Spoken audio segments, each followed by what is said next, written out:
Hi guys! Today I'm going to talk to you about the basics of food and wine pairing. There is no great gourmet meal without a great wine pairing. If you're familiar with any Michelin-starred restaurant's menu, you will know that wine pairing options are never included in their 5, 7, 12 course tasting menus price. Osteria Francescana, for instance, sells it up for as low as 190 euros. Is that pretentious? Is that overpriced? Of course not. And for more than just one reason. The most obvious one is that Massimo Bottura won't serve you wine from cardboard boxes like Tavernello, but he will choose refined wines from very selected vineyards and grapes. The other reason is that matching wine and food in the proper way requires a bunch of knowledge. That knowledge allows the sommelier to exploit the natural chemical reactions of our body to create the perfect balance of taste between what we eat and what we drink. That way, the tastes, the flavors of our food and wine will blend and harmonize into each other without overshadowing each other and allow us to have the perfect dining experience. But how do you do that? How do you match food and wine to create the perfect balance, to create magic? You have two possible ways. You can either match food and wine with a congruent pairing or with a complementary pairing. Congruent pairing creates balance by amplifying shared flavor compounds. A complementary pairing creates balance by contrasting flavors and tastes.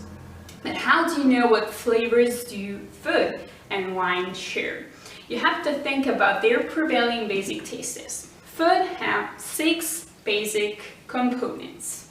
Fat, piquant, which is spicy, salt, acid, sweet, and bitter. On the other hand, wine only has 3 of them: acid, sweet, and bitter, with bitter given by tannins.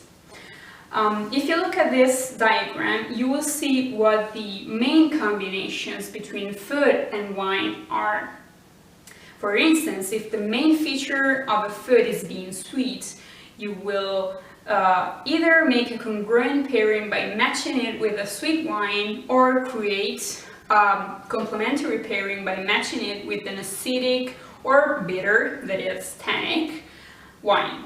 Just remember that if you make a congruent pairing, you will need to choose a wine whose intensity is bigger, is higher than the foods. For example, a more acidic wine than your acidic food, a sweeter wine than your sweet food.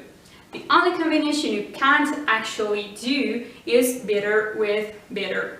Tannic wines with, say, chocolate or any other mainly bitter food is another no-no.